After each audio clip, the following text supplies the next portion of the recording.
Et J-2 avant le premier tour des élections départementales ce dimanche. Aujourd'hui, c'est donc le dernier jour de campagne pour les candidats. Hier soir à Villeneuve-d'Ascq, le président sortant du Conseil général du Nord, Didier Magnier, était en meeting avec sa binôme Françoise Martin et en présence, vous le voyez, de Martine Aubry. La maire de Lille est donc venue soutenir le président du département et participer à ce rassemblement devant près de 150 militants socialistes. Plusieurs personnalités se sont succédées à la tribune et tous ont évoqué l'importance d'aller voter dimanche afin de lutter contre le Front National. L'abstention et la vague extrême droite sont aujourd'hui redoutées par le PS qui peut craindre en effet un sérieux coup de semonce dans le département et en France. Fanny Bourdillon a suivi pour nous ce meeting hier à Villeneuve-d'Ascq et on écoute le candidat local, et c'est le canton de Lille 3 ici, et Frédéric Marchand. L'objectif ce soir est d'être aux côtés de Didier Magnier, président du Conseil général du Nord, le président du groupe socialiste que je suis. Sa présence était tout à fait normale. C'est notre président, c'est lui qui porte la campagne, donc on est à ses côtés. C'est ce que j'ai coutume de dire dans les porte-à-porte que je fais. Le département, pour les gens, c'est du berceau au tombeau. C'est leur vie quotidienne, donc c'est important qu'ils puissent aller voter. C'est le département, c'est les collèges, c'est l'allocation personnes handicapées, ce sont les personnes âgées, c'est la naissance avec les consultations maternelles et infantiles. Bref, c'est tout un tas de choses de la vie quotidienne. Ce midi, ne manquez pas notre rendez-vous habituel depuis 2 semaines. 3 minutes pour convaincre pour les candidats de l'agglomération. On s'intéresse particulièrement au canton d'Armentières aujourd'hui. Et puis surtout, n'oubliez pas notre grande soirée électorale dimanche 19h30. Tous les résultats près de chez vous, les réactions des candidats dans votre canton, nos équipes sur le terrain, les spécialistes en plateau. C'est à vivre dimanche à partir de 19h30 sur Grand Lille TV. La politique aujourd'hui, c'est également notre question du jour. Grand Lille TV Métropolis à 2 jours donc désormais du scrutin. Et compte tenu des prévisions d'un fort taux d'abstention, on parle d'à peine 40 à 50% de participation. Comptez-vous finalement aller voter dimanche? Comme d'habitude, vos réponses sur notre site internet dédié à la question du jour.net ou via les Facebook officiels Grand Lille TV Métropolis. Autre info dans l'actualité du jour, et je vous le disais en titre il y a un instant, la colère des parents d'élèves de l'école Michelet à Tourcoing, et surtout un ras-le-bol face aux conditions d'accueil des enfants dans cette école primaire. Il y a tout d'abord, selon eux, le manque de place face au nombre croissant d'élèves depuis 5 ans, mais aussi l'hygiène et la sécurité des bâtiments qui laisseraient à désirer, notamment des détritus dans la cour, des fuites d'eau et un préau fissuré qui menacerait de s'effondrer. Aujourd'hui, les parents d'élèves se mobilisent, surtout face à l'absence de réaction de la municipalité.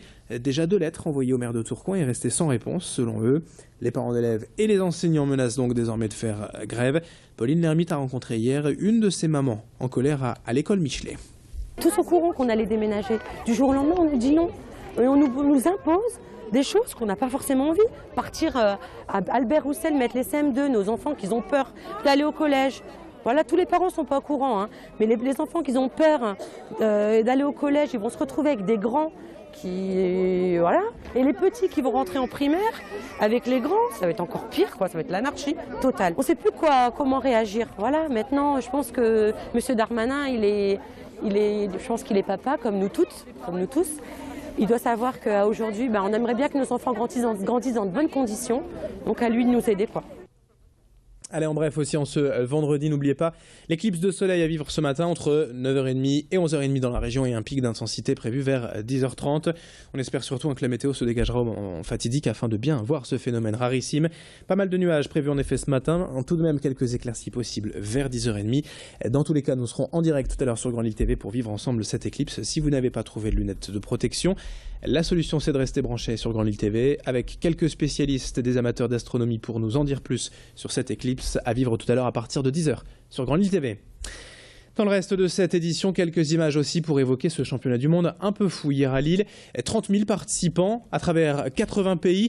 Le Red Bull Paper Wings 2015 comprenait un concours d'avions en papier. C'est très sérieux, c'est même la prestigieuse école d'ingénieurs HEI qui organisait hier l'étape lilloise.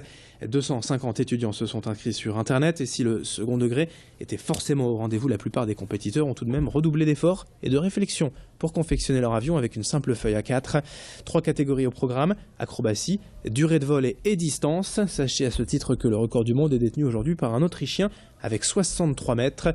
Hier, le Lillois Mehdi Aliamé a remporté l'épreuve avec un lancer plus modeste à 25 mètres mais suffisant quand même pour se qualifier pour la finale nationale à Toulouse le 4 avril. Fanny Bourdillon a suivi pour nous ce championnat insolite, très amusant et a rencontré quelques participants. On nous propose une feuille, donc on fait nos pliages, on a le droit à 2 lancers. Il y a la catégorie de la longueur, de la durée et freestyle, donc on peut faire des figures. La plus grosse difficulté, je pense que ça serait le lancer. Le lancer, arriver à lancer pas trop fort, pas trop doucement non plus. pour que l'avion puisse avoir une bonne trajectoire. On s'est dit que si on le lançait le plus parallèlement possible au sol, ça irait mieux que le lancer comme ça. Enfin bref, on sait pas trop, on est en train de tester. Je viens de passer 2 heures de cours de physique à plier des avions pour essayer de m'améliorer. Et je ne l'ai pas encore testé, on verra bien s'il vole. Et puis voilà, j'attends une surprise. Bon, c'est quand même accessible à tout le monde que de faire un avion en papier. C'est marrant, ça nous permet de retourner un peu notre enfance. Et puis voilà, ça fait un peu rêver. Et puis une autre forme de sport de haut niveau tout de même dans l'actualité, la défaite malheureusement de l'ESBVA hier en finale allée de l'Eurocoupe face aux Belges de Brenne, défaite 68-64 que vous avez pu vivre en direct et en exclusivité hier sur Grand Lille TV. Un malus de 4 points donc à l'entame du match retour jeudi prochain en Belgique à Charleroi, mission difficile mais pas impossible pour les guerrières villeneuvoises, on en reparlera. 7h36 pour l'heure en direct, en continu, météo et trafic à suivre dans un instant sur Grand Lille TV.